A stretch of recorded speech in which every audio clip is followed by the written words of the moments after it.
Hello, everyone. Welcome to our series, Seasons of Responsibility, Interreligious Conversations, um, Interreligious Conversations on Environmental Justice and Repair.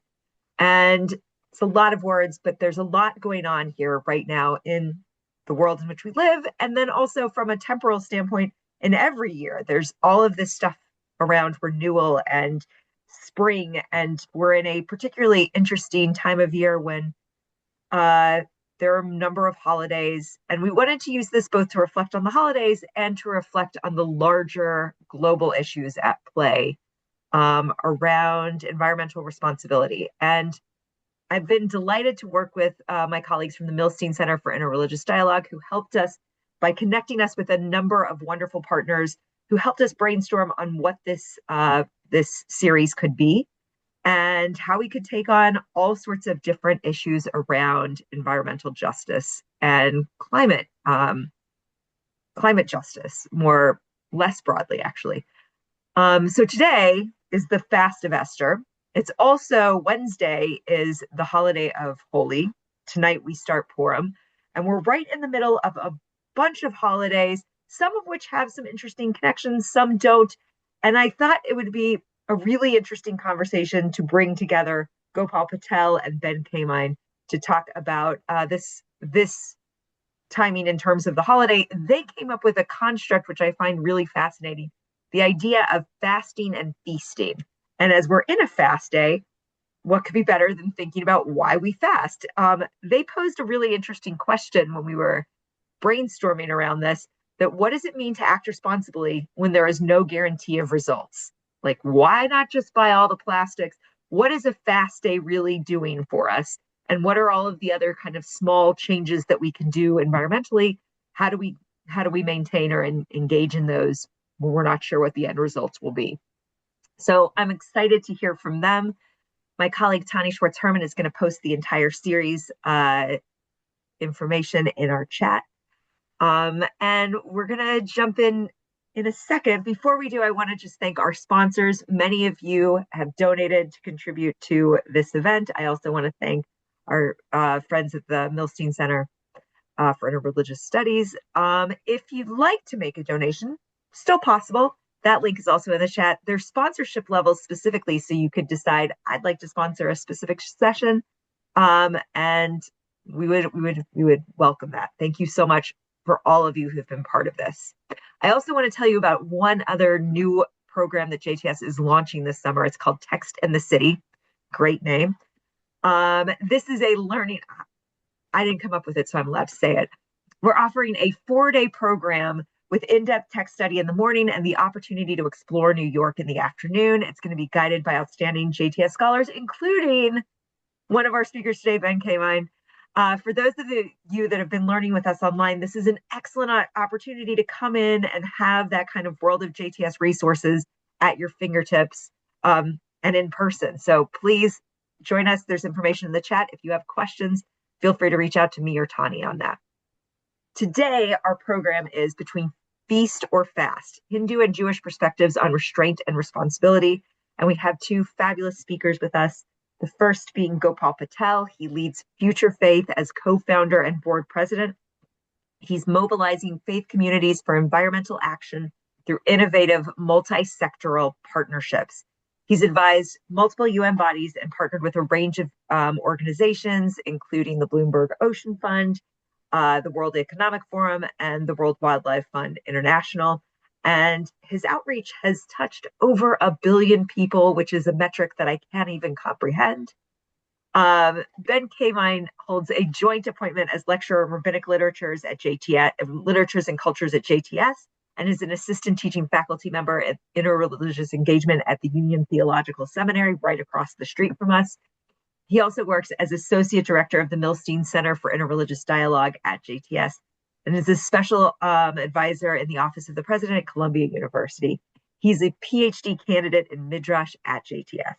There's going to be time for questions, and I'm assuming that there'll be lots because there'll be things that are new to all of us. So you can share your questions with me, and I'll share them with Gopal and Ben. And if you have technical questions, my colleague Tani will be here for those. And without further ado, I'm going to turn this over to Ben and Gopal.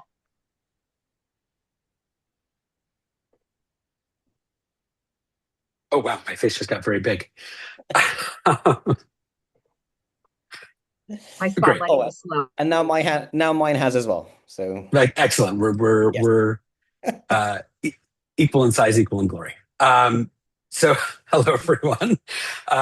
It's a real pleasure to be here today. It's a double pleasure to be here with my friend Gopal Patel.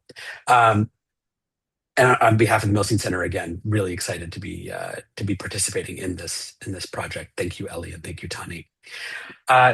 Today is the Fast of Esther, which, for those who need a little refresher on why we fast, in chapter 4 of the book of Esther, right, things are looking really bad for the Jews. Because history rhymes, doesn't it? Things are looking really bad for the Jews, and Mordecai comes to Esther and says, "Esther, you've got to reveal yourself, right? You've been keeping secret your identity. You've been keeping it under wraps, and now it is time for you to take a big and bold risk. You have to reveal yourself to the king and let him know that this plan to destroy the Jews includes destroying you, and plead with him for action." And what's striking about that moment is that Esther's response is neither, "What are you, nuts?" nor is it, "Great, let's go." Instead, she says, "Fast. I'm going to fast for 3 days. All of my staff and servants will fast for 3 days. You, Mordecai, and all the Jewish community fast for 3 days. And in the process of fasting for 3 days, hopefully we will generate enough, maybe divine goodwill, although she doesn't reference God, enough energy that that this huge risk that meaning Esther, she is taking will be successful. That she'll approach the king, she'll reveal, and the king will go, "You're 100% right. Let's turn this ship around." And in fact, that is what happened. The fast is successful. But notably in the book of Esther, God doesn't appear. There's no revelation. There's no moment of certainty. There is just fasting to set oneself right for a big risk, a necessary risk, a step to really to save oneself and one's community in the face of near certain catastrophe. And the possibility that risk will fail, but ultimately in this book of Esther, that risk pays off. And for me, that pairs with other occasions of fasting in rabbinic tradition. The Fast of Esther is called in Hebrew Ta'anit Esther, and we actually have a whole tractate called Ta'anit, which refers to fasts that are initiated in the face of environmental catastrophe. Specifically, the fasts in the tractate of Ta'anit are begun because there's a drought, because there is some way in which the natural world is not functioning in the way that our sages intend that it should or hope that it will. They understand that to be an indication of the breach in their relationship with God. And so they command the community to engage in a shared fast of repentance, that we're going to rehearse what it is like to be without water and food as a way of demonstrating that, pleading really with God that that this urgent catastrophe might be averted. And again, in Ta'anit, right, there's, as is true throughout the rabbinic period, there's no divine revelation, there's no prophecy, there's no moment of certainty. There is simply fasting as a mechanism for trying to encourage an end to catastrophe and encourage people to take the big, bold risks necessary to achieve change. So that's story of Esther, right? And then as we celebrate the success of that fast with a big party that starts tonight. Gopal, when I raised this subject with you, and I told you this story a couple weeks ago, we noted that this dynamic both of fasting for a particular purpose and the movement towards celebration when such a purpose is achieved, or at least marginally achieved, finds some corollaries in Hindu tradition. I wonder if you might tell us a little bit both about some Hindu fasting practices, and because it is because it's the subject of the week, if you might tell us a little about Holi and what it is, and how it stands on its own terms, and then we can talk about how it might correlate to what the Jewish community is up to this week.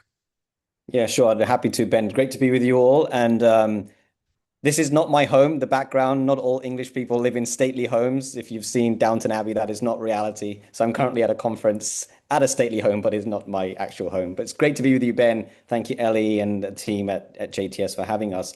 So yeah, Ben, when you told me the story of Esther, it really struck me with a fast that is in my tradition that happens twice a month. And it is a fast called Ekadasi. I won't be testing you guys on it later, so don't worry about that. If I could take a step back, actually, in the Hindu faith, the word for fasting in Sanskrit is called upvas. And that word literally means, translated to English, to be closer to God.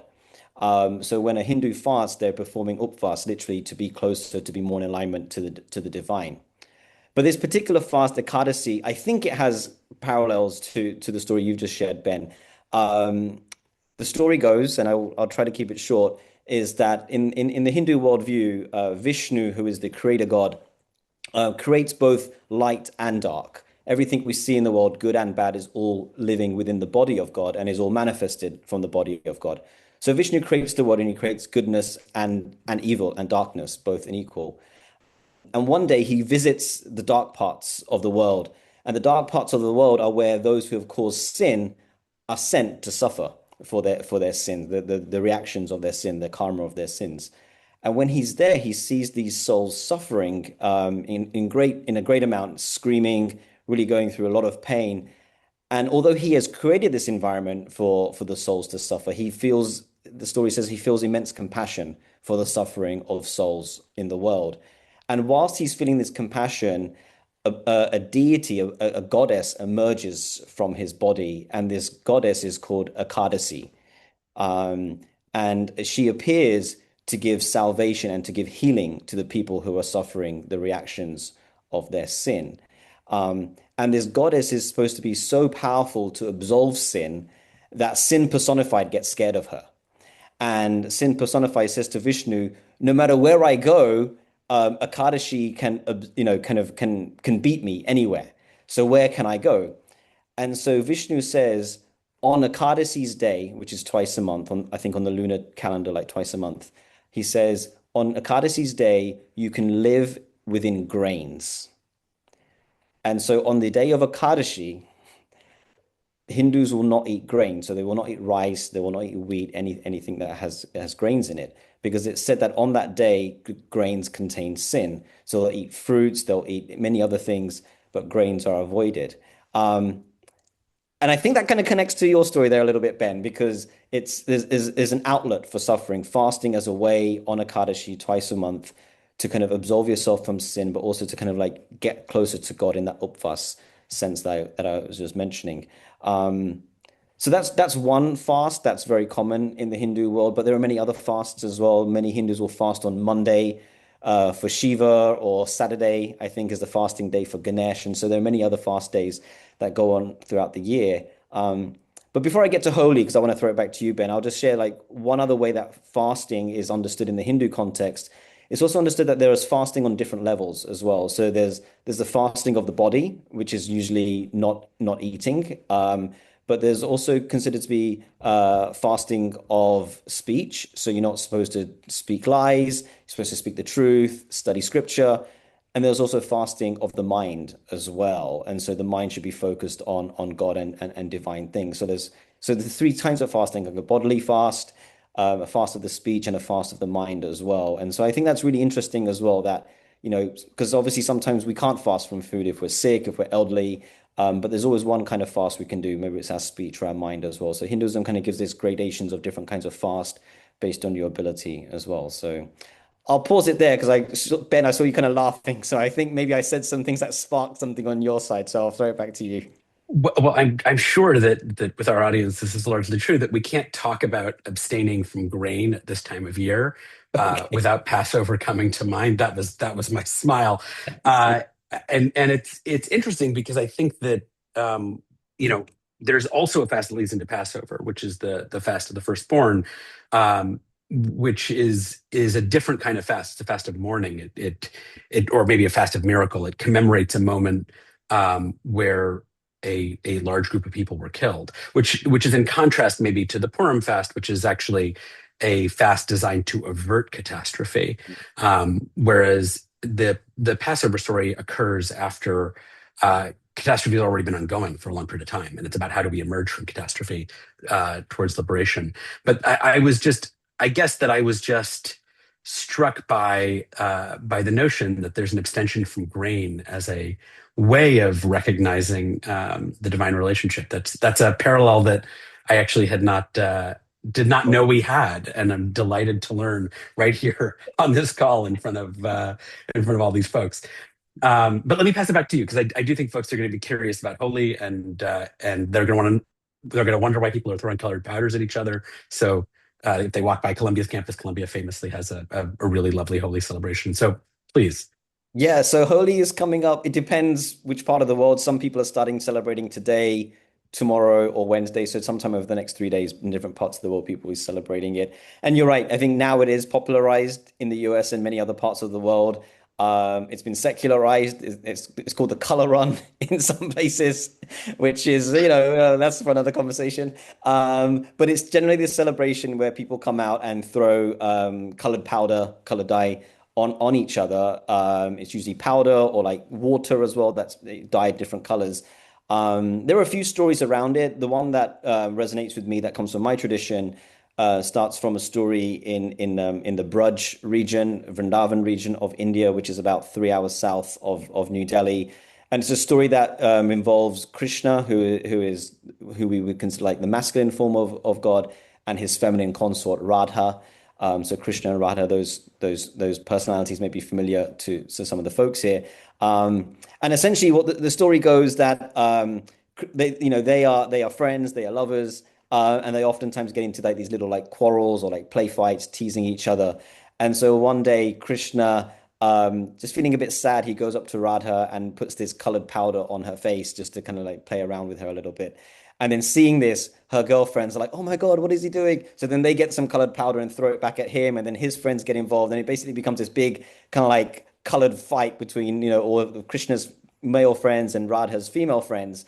And what it's supposed to signify is that it's one day where all kind of social hierarchies and boundaries are kind of put aside and everyone is equal. So whether you're a university professor or a student or an administrator, or no matter what your profession, background, socioeconomic background, you play Holi as an equal with everybody else. So you'll generally see people wearing all white clothes. And it's one day where your skin color, your caste, creed, it doesn't matter. Everyone is equal in this beautiful celebration of love and joy, where they're putting these colors on each other's faces.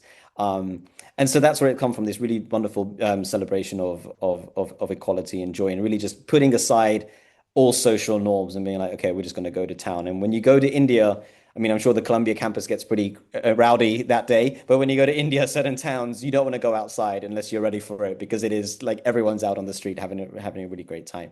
So that's one of the most famous stories of Holi. But there is another story that I like, which is that there's a version of Holi, again, that happens in this same part of India, where the women are not allowed, but the women take up sticks and they go out and beat the men. And it's one day of the year where women can get their own back on men. And so like the sense of men mistreating women is a story as old as time, from like this legend from like 5,000 years ago in India. So the women come out with sticks to beat the men. And it's again done in a playful, loving mood. But the men just have to take their beatings like good guys, and kind of like cower and kind of try and run away from the women. So that's another version of Holi where the women actually get their own back on the men with these sticks. But the version with the color and the paint throwing, that's the most common. But I don't know. Maybe on Columbia's campus, if the girls there want to go after the men after all the bad dates they've had, maybe that's something to introduce. I don't know. I don't know if that's how that rolls, but I actually I didn't know that second story. But I think that one of the things you're putting your finger on, which I think is connected to, maybe it's just the time of year, but Purim is known as a holiday of flipping. It says in the Megillah that on the day that catastrophe was averted, that napochu, that everything was turned upside down. And so as a result of that, there's all kinds of some less rowdy, some more rowdy traditions associated with Purim, right? One is that people sometimes become so inebriated that they can't tell the difference between the hero and the villain. People wear costumes, but but it's interesting to me that this time of year when if the natural world is functioning as it should, right, we are the winter is fading away in favor of spring and new growth. That both of our traditions actually engage in this recognition that the world is flipping over. And maybe social hierarchies are flattening, things are returning to the way they should be. There's a restoration and new growth.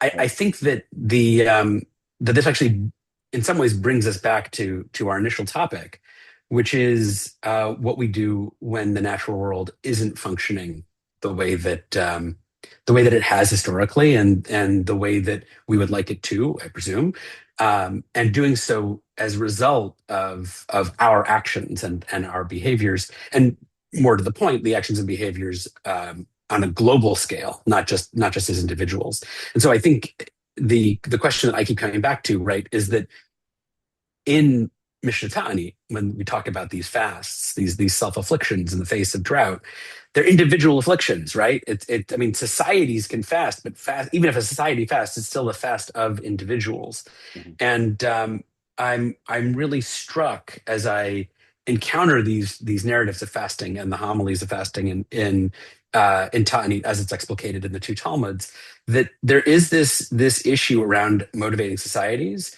to restrain themselves, and conversely motivating what do individuals do to restrain themselves, whether or not the larger societies do. And so you and I talked a little bit about the importance of individual agency, and how fasting demonstrates that. And I wonder if you could talk a little about what that's like from the Hindu tradition. Yeah, I think it's a great point. I think, well, if I step back from the Hindu tradition, like, what you're speaking about is like, to me, it's like there are seasons. Both of our traditions, it sounds like, speak to like there are seasons. There are seasons in the world and also seasons in our life. And times, this is definitely in the Hindu tradition, times when you step forward and act in the world, and times when you step back. And that's done on an annual basis, but also through the arc of your life as well. And I think the word that comes to, well, two words, it's moderation and balance. And that's very much at the heart of a Hindu understanding of how the world functions.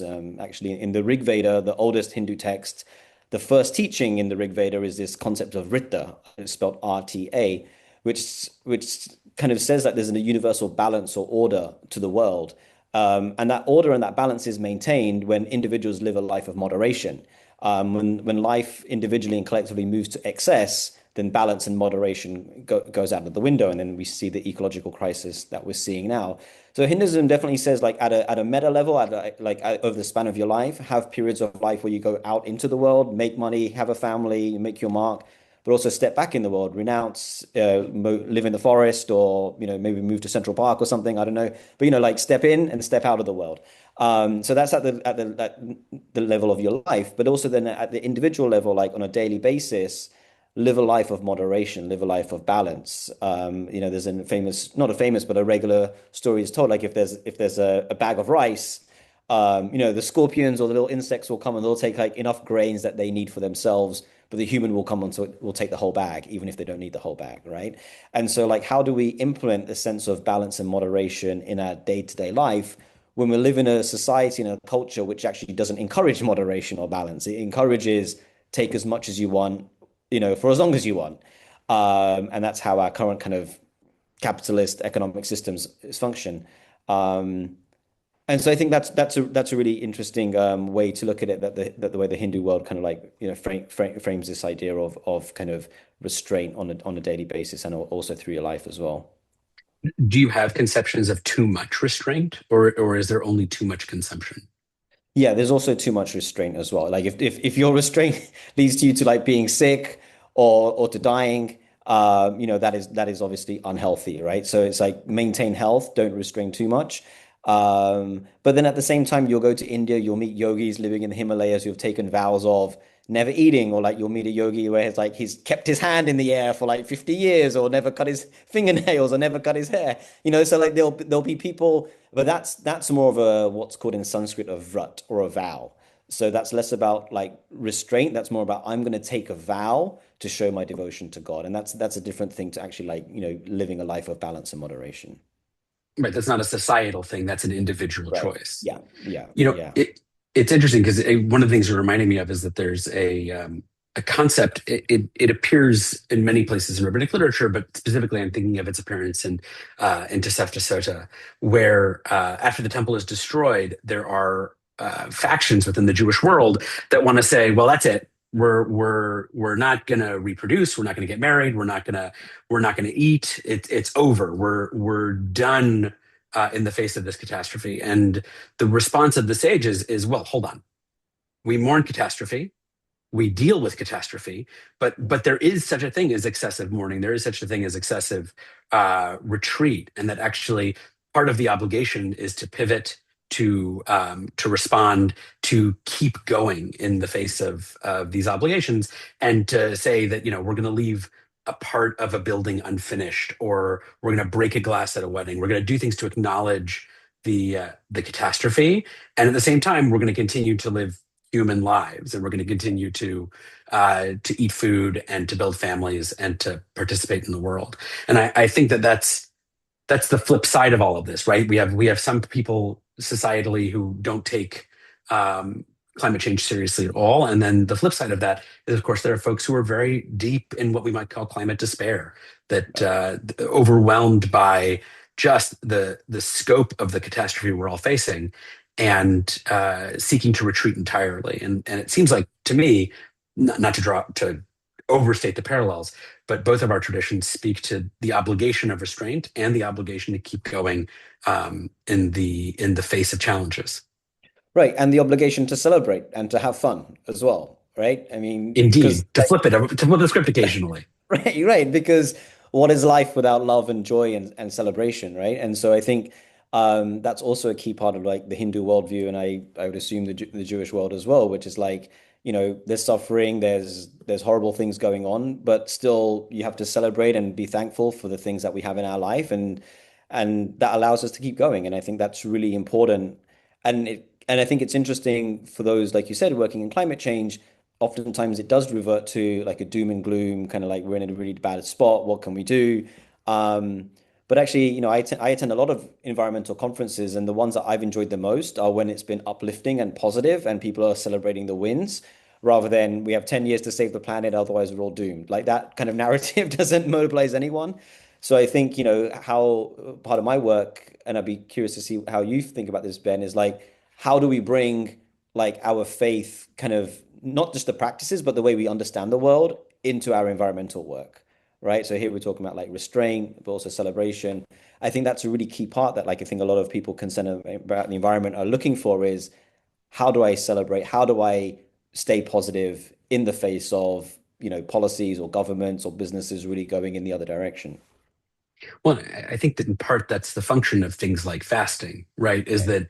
that occasional fasts actually cultivate within us a sense that, look, today, right, I may not be able to control what's happening in the rest of the world. And the rest of the world, frankly, is going in lots of directions that are complex and difficult and challenging, not only on climate change. Right. But one of the things that fasting allows me to cultivate with myself is a sense of like, for today, I can control what goes in and out of my body. I mean, really, I Right. can control that every day, but today in particular through a fast. And I can control the fact that tonight I'm going to get together with a community that I love and celebrate a shared history and a shared narrative, and that process of both recognizing that I have control over myself and that I have relationships in a community ought to both galvanize action and help me navigate the fact that on a larger scale, things are quite limited. There's a famous saying from a Rabbi Israel Salanter, who was one of the founders of the Jewish ethics movement, where he said, when I was young, I thought I could change the world. And then I realized that was really hard. So I was going to change my country, and that was too hard. And so I thought my town, and then my family, and then myself. And as I worked to change myself, I realized that if I had started with myself, Mm. then I could have changed my family, then I could have changed my community, then I could have changed my town, my country, and then the Yeah. world. And so I think often the framing of climate activism, understandably, is it's urgent, it's right now, we have to change the world. And that's true. And also, changing the world is impossible as an individual. It's not just hard, it's actually impossible, unless you are in a position of extraordinary power, which some individuals are, not myself. Don't want to speak for you, Gopal.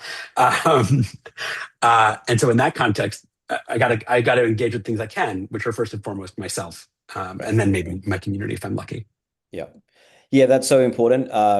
See that a lot, and especially with, like you mentioned, people who are having climate despair or climate burnout. It's oftentimes because we lack like an inner model for how change happens, and have not tended to what we would call like the inner ecology of the heart. And so like that inner work, and that's very much like where Hinduism and a lot of the Eastern traditions start with, is actually just start with yourself. Don't try to fix the world or repair the world. Actually just try it with yourself, trying to work out who you are. Once you have a sense of the inner, then you can start going out in the world and actually doing stuff. And it's a balance. It's not like you just go and live in the forest for like 50 years and be like, okay, that's my work. It's a balance, like everything.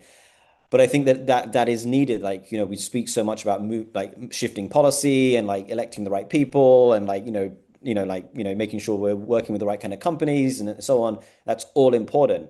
But at the same time, if we're not doing that inner work to sustain ourselves and to kind of like be that model of like that change we want to see in the world, then we're going to get burnt out, or we're only going to get so far. So I think working on both ends, the inner and the outer, are so vitally important. And I think that's a real contribution that our faith traditions can bring to this work. It's so interesting to hear you say that, just because I'm reminded, again, going back to Mishnah Ta'anit, that in Mishnah Ta'anit 2:1, there's this moment where, after the community has engaged in all of these uh, public acts to try to avert the drought, they've closed the bathhouses, they've stopped having weddings, they've reduced the number of market days. None of it's working, and so the community comes together in the town square, and the leaders abase themselves. They put dust and ashes on their heads, and admit their responsibility for what's going on. And then an amazing thing happens. This elder gets up and he says to the community two things. He says that the people of Nineveh weren't spared because of their just because of their fasting. They were spared because they turned from their evil deeds. And the people of the book of Joel were not spared just because of their fasting. They were spared because they rended their hearts. And I'm always struck by that, because it reflects on the fact that look, we can do these things communally, but if we don't do the internal work, if we don't rend our hearts, meaning like tend to the fact that we have inner work to do, if we don't commit to changing our deeds, not just our own rigor, but actually like again an internal commitment, then the rest of it just can't fall into place in any meaningful kind of way. And it's striking to me in particular because what's happening in the Torah there, or not the Torah, sorry, in the Mishnah, with regard to, which is in reading there the book of Joel and the book of Jonah, is that Joel and the book of Jonah, there are commitments to destruction, right? The Ninevites are going to be destroyed. The people of Joel are going to be destroyed. Interestingly, by the way, in the book of Jonah, the story for Nineveh is that they will also be flipped. It's the same verb as in the book of Esther. That this commitment to destruction plays on a famous phrase in the Hebrew Bible and in the Jewish liturgy, which is the 13 attributes of God, which is that God is merciful and constant, and there are 13 attributes. And in Jonah and Joel, uncharacteristically, constant, that list of attributes, the word constant is replaced with God repents evil.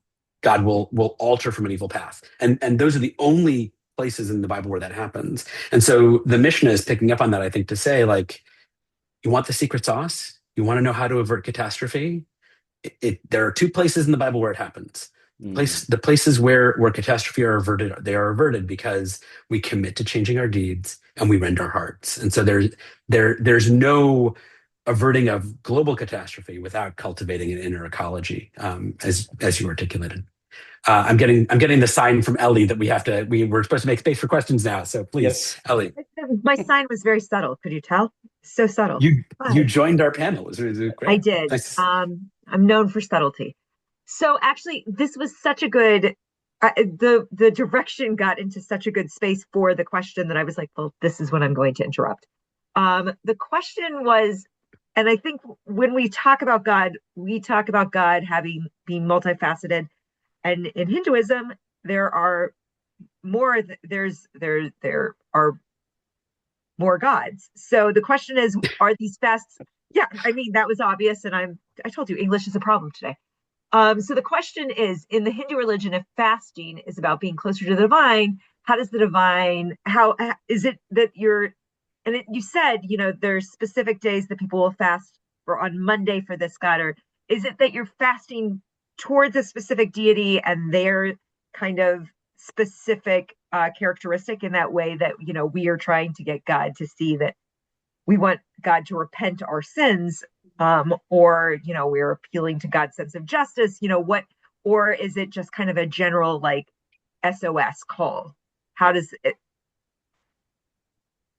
I love that idea, like just sending up an SOS to God, being like, help, please help me. So, yeah, I love that. It is as you're saying, Ellie. So Hinduism is, very diverse. There are, there are. It's less of one religion, but it's more like a family of traditions and theological kind of lineages. And so, like the version of Hinduism that I practice is monotheistic. We have one deity, which is Krishna. But then you'll have other, practitioners of Hinduism that will believe in multiple ultimate deities, and you can even be an atheist, not believe in an ultimate deity, and still be considered a Hindu. So it's very confusing. It's very, very confusing.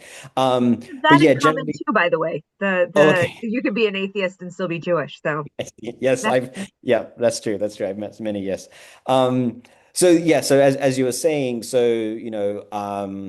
yeah, generally when you fast, like so the Ekadasi fast, the one I mentioned at the top, like I think that's more of like general kind of most Hindus will accept like that is like a good fast because Vishnu is considered to be like a good guy, quote unquote, a good deity to kind of be aligned to. But then, for like I mentioned, like Saturday, I think is the fast for Ganesh, and so Ganesh is considered to be the deity that removes obstacles from your life, and so that's why you would fast for him. In October, leading up to Diwali, there are 9 nights called Navratri, which are in worship of the goddess Shakti, and so people will worship fast for those 9 nights or 9 days because they want to get closer to that energy of Shakti and the goddess there. And so yeah, generally it is because you want to align yourself with this particular energy of that particular deity, and that's kind of how it kind of works out. Yeah. I'm going to leave you guys back to the conversation, and I'll interrupt again later. Oh, that was the only question. Okay. We have another question. It feels like it might actually. You know what? I'm going to go ahead and ask this one. This one is about economic systems. So good luck, guys. Um, the questioner says, I'm interested in the idea that we should only take or will automatically receive the amount we need. And they cited that the Israelites experienced this with manna in the wilderness, that you don't take more, it's going to go bad.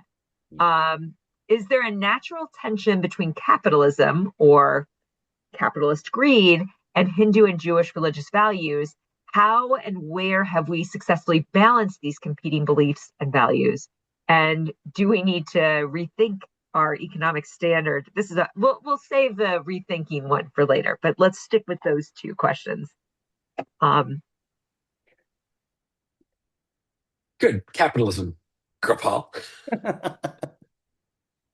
You got Would you someone like that to go works. first, or do you want me to go first? You got someone who works for an NGO. You got like a PhD student.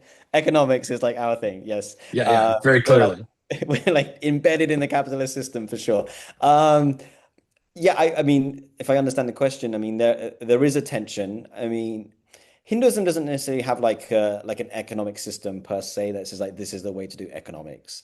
It advocates for business. It recognizes that people need to make money. It recognizes that like economic activity is required in a society, and there are general rules around like how that happens, around you know like ahimsa, like business that doesn't harm, daya, business that is charitable as well. So that there are general principles around how business and life in general should be conducted. Um, but there is a tension with like those understandings and our current economic capitalist system, which is extractive, which is accumulate as much as you can. By and large, greed is good. Don't try to limit yourself in terms of your income. So there is a tension there for sure. What more can I say on that? I think I'll pause there and hear what my rabbi friend would say. Not a rabbi, Gopal. Um, You're my Yeah. rabbi. You're my rabbi. That's a really, we shouldn't say that in public. Okay. So I'm not a rabbi, just to be clear to everyone on this call, I'm not a rabbi.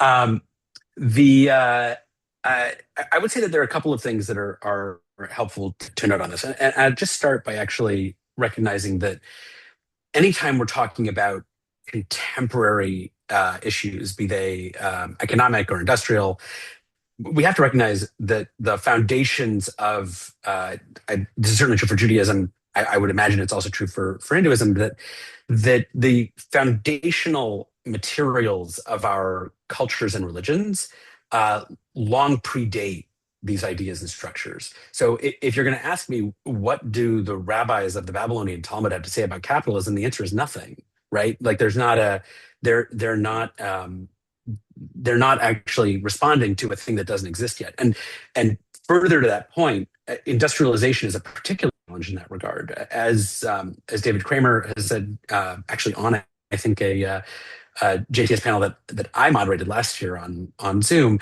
our sages of blessed memory could not possibly have anticipated uh, what industrialization looks like and the way in which we as human beings can impact the world and our environment um, uh, through the process of just daily life, right? The way that we exist day to day, the way that that impacts the natural world could not have been imagined by the classical sages. It would have seemed like magic to them, frankly, and they weren't fans of magic, so maybe that's the answer.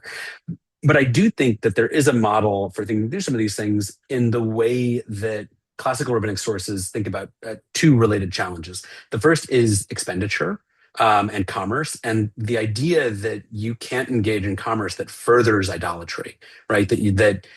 It's not enough to just say, I am my own unit. I operate.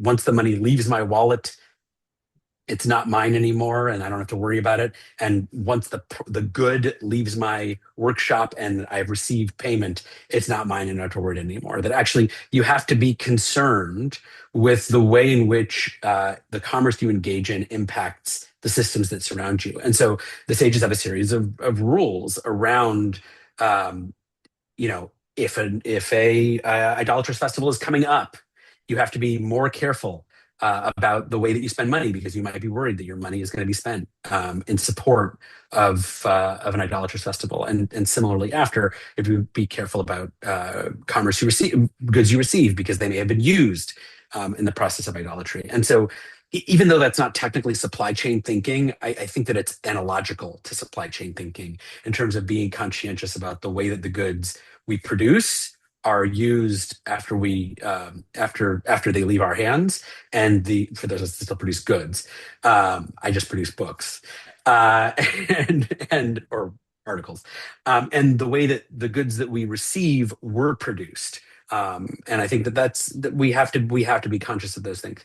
The second thing that's analogical is concerns about damage and the way that damage is proliferated after we commit an action. In other words, it's not enough to say, I didn't directly cause the harm. If the harm is a logical conclusion of your own behavior, then you bear some responsibility. I mean, the challenge with such a liability is that in the context of climate change, right, no individual is directly responsible for climate change, right? It's collective, it's cumulative, it's all our behaviors that add up. If I consume a lot of plastic, I personally am not altering the world. It's that we collectively, through shared consumption habits, are altering the world. And that's why I sometimes think the idolatry metaphor is more useful, because it gets us thinking systemically rather than in quantifiable ways. But it's all to say that all of this is analogical. The classical sources don't say anything about capitalism. They give us some ways of thinking that might influence the way we think about consumption, which hopefully they do. We're not really living by them. Yeah, and if I can come in, couple of anecdotes about Mahatma Gandhi, who's probably one of the most famous Hindus to kind of confront economic systems and systems of oppression and injustice. There was a point in his life like where he took a vow of poverty and really tried to step back from modern world, and he would say that his friends would joke how much it cost them to keep him in poverty, in the sense that actually to be poor in the current system is actually very expensive. It's not cheap to actually just live poor. Um, and then something else that he said, which is which is a very famous quote, which it speaks to economic systems, but also what we're talking about, like about restraint and fasting. He said that there is enough in the world for every man's need, but not for a single man's greed. And that he actually took from the first verse of the Isha Upanishad. The Upanishads are a series of texts, and the Isha Upanishad is the first Upanishadic text. And there it says in a bit more detail, it says that everything in the world is owned and created by God, and man should understand what his allotment is and only take what he needs. And commentators have said that is like an economic system 101, that like if you just take what you need, there will be enough because God gives enough and gives plenty for all people. But soon as people start taking more than they need, that's when you find this imbalance. And that's what Gandhi was saying, that there is plenty for all people, for all, in all parts of the world. But as soon as one starts becoming greedy, you can never control that greed. And so that's where this kind of like this what we were talking about earlier about this moderation, this balance really comes into play. It's interesting because I think that restraint is a muscle, right? Like at a certain point, if you don't cultivate restraint, I mean, this is not a Jewish view. This is just, if you don't cultivate restraint, then when you need to engage restraint, you don't have the skills to do so. And so it might be that part of fasting is like I don't want to say the natural human impulse, but there is a human impulse towards acquisition. And the part of fasting is the sort of self-affliction to keep that instinct towards accumulation in check, to recognize that restraint in and of itself has a value, and that it can help cultivate a sense of balance. And I'm wondering, Ben, like I was mentioning earlier, like in the Hindu worldview, like there are four stages of life, and I'm sure you know those four stages. Like there's a stage where the first 25 years you're a student, second 25 years of your life you're married, you have children, you have business, you make money. The next 25 years of your life you start retreating from worldly life, and your spouse is supposed to kind of move into a forest and kind of start meditating and praying. And the final 25 years of your life you're supposed to be totally renounced and detached from the world. And so that there's this arc of stepping into the world and then stepping out of the world. I'm wondering, like you were just mentioning there, like in the Jewish tradition, like is there anything similar to that, or like does the fasting that happens on the different holidays and festivals, does it lead to a larger conversation around, okay, how am I showing up? Am I in a phase of my life where I do need to be or want to be stepping back a little bit? I mean, we certainly have a sense of ages, right? The Mishnah tells us that, at 5 to schooling, at 18 to marriage, at 40 to wisdom. I'm over 40 now. I'm still waiting on that one. But the thing that you're actually making me think of, which is maybe more analogous, although also less analogous, is we do 120, not 100. I don't know what to tell you. You're just better than us. That's what it is. That's I would definitely not say that. The notion that people who lived to 120 years, like Moses, had their lives sort of split up into 40s, right? That the first 40 years of Moses' life, he lived in the lap and luxury of the palace. And then at 40, he gained self-knowledge. And then he ran away, and he spent 40 years of his life away from, having fled his obligation. And then at 80, he returns to Pharaoh and says, "Let my people go," and then spends the next 40 years wandering in the desert, which was punishment for some kind of renunciation. I'm not sure what, getting stuck with that complaining group of people.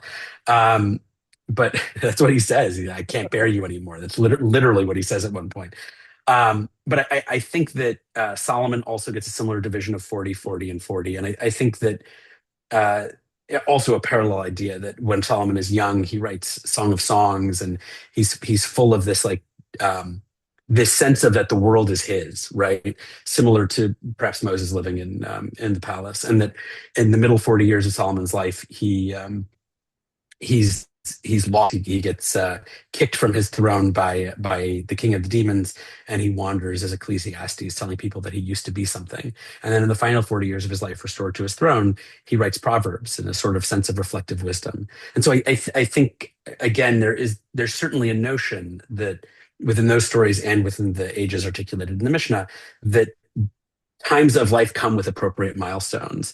And when I think about the consumption nature of our society, a lot of it is about resisting milestones. It's a lot of people seeking to remain um, uh, in an age other than the age they're in. 40-year-olds wanting to act like they're still 20, um, or conversely, sometimes acting like they're 60, right? If they're really locked into climate despair and cynicism about the world, who knows? But the point being that for everything there is a season, and being attuned to the seasons of life and of nature actually make us better able to live in harmony with it.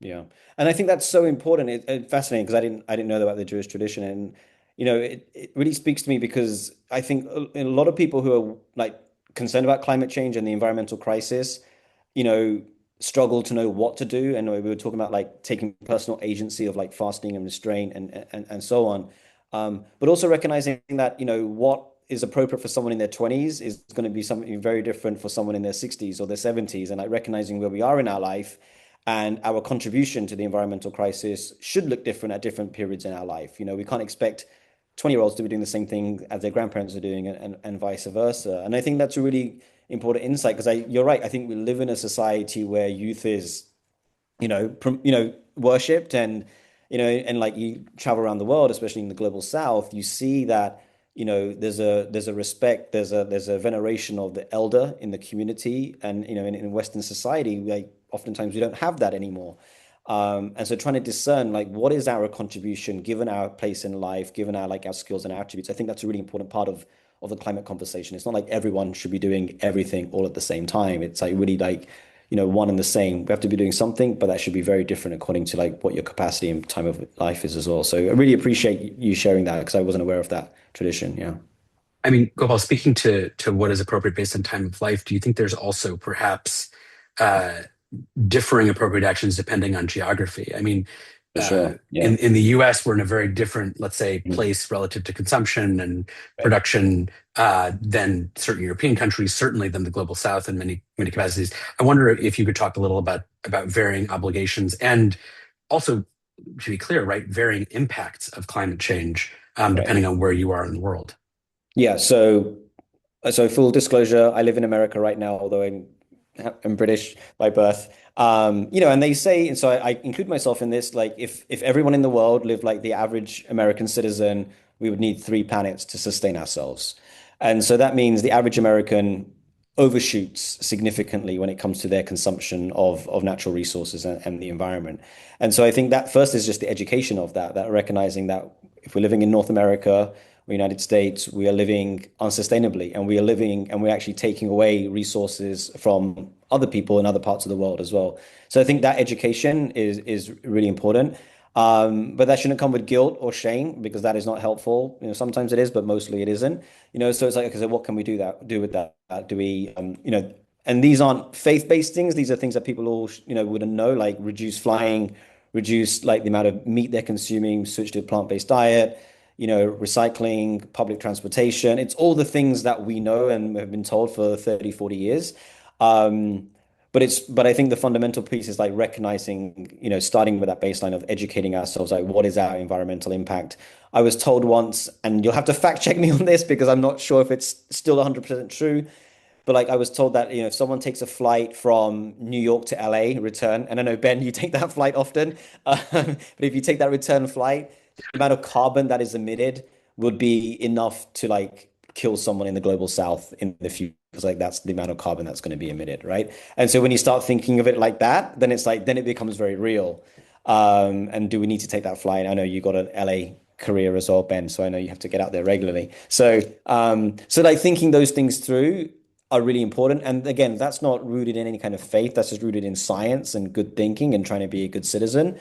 Once you have that baseline, then it's layering on top. Okay, well, what does my faith tell me and compel me to act in this moment as well? So I think that's oftentimes how I approached it with people, and definitely for myself as well. How does that land with you, Ben? Well, what you aside from guilting me about my flights to LA, the the thing that I was just gonna add to that I think is valuable, and I don't know if folks on this call are aware of, is that the Rabbinical Assembly, the main body of uh, conservative Judaism, uh, actually, or the Committee on Jewish Law and Standards, actually issued a ruling in 2019 on climate change that I think it's available online. You can Google it. That actually, as part of the halachic ruling, right, the ruling that is grounded in Jewish law and life, argues that part of that is taking science seriously, and that in order for a Jewish ruling to be effective in dealing with climate change, it has to actually recognize that scientific advancement is part of the conversation. And so as the science on climate change becomes clearer, then it becomes, I mean, not that it's not clear, but as varying pieces of the puzzle become more apparent, or various objects of restraint become clearer, it becomes even more incumbent upon us as Jews to take that science seriously, which is why it's not really why we're fasting today, but it is just to pull it back to fasting in the few minutes we have left. I want to acknowledge that part of oh, thank you, Ellie. Yeah, that part of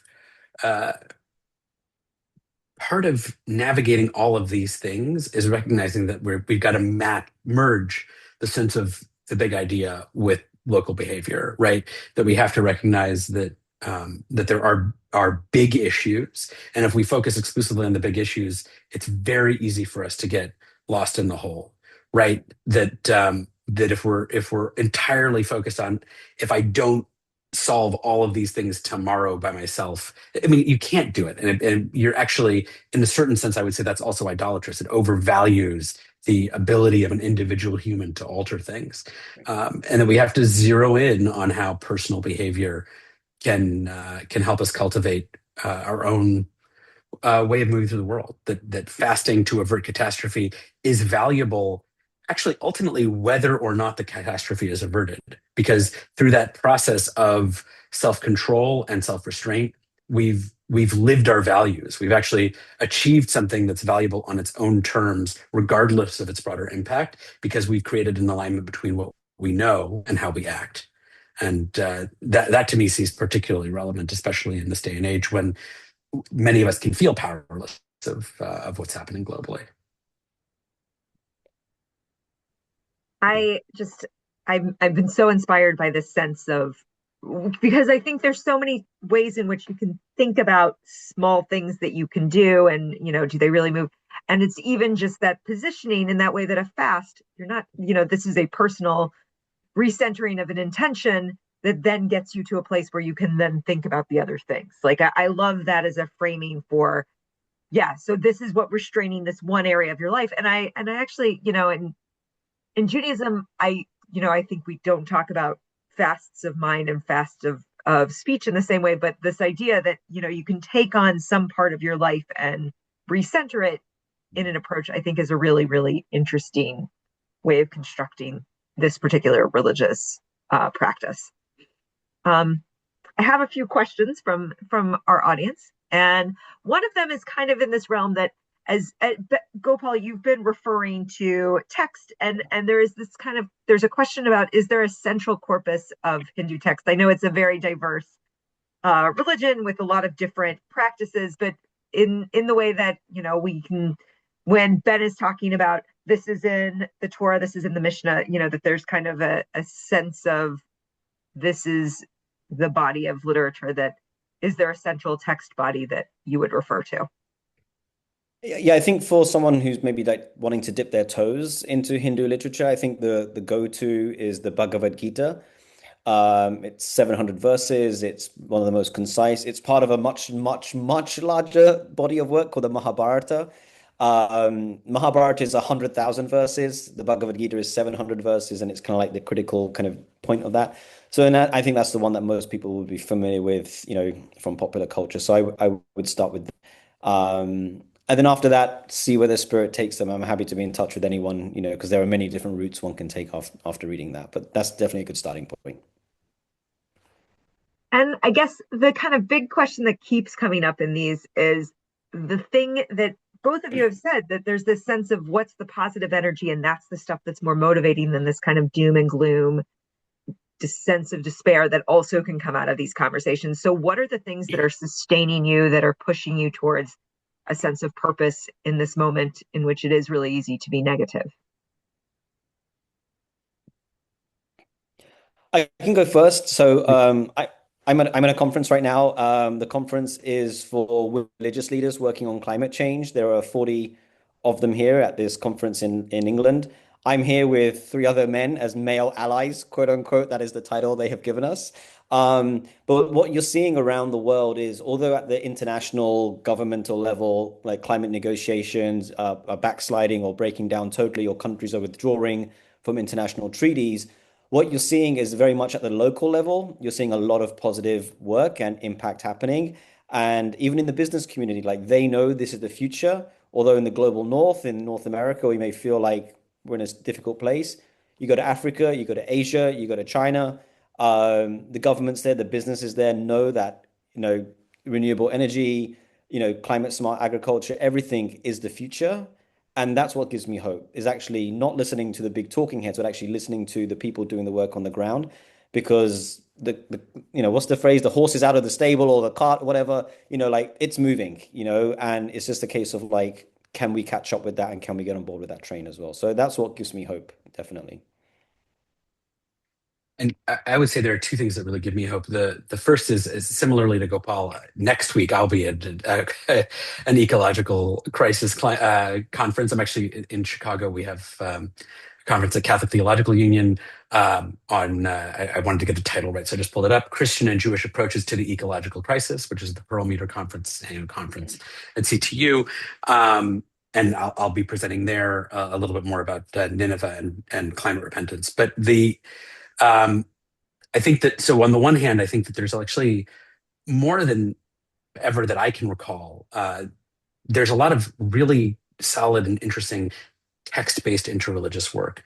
I think that a lot of the, in my experience, the historic activism has focused on motivating action, which has been really, really important and is not to be overlooked. But I think that in the face of things like climate despair, because the horse has left the barn, it's very, very helpful to have people doing the theological and text-based work of marshaling traditions to engage in that process of consoling people. So that I find really motivating.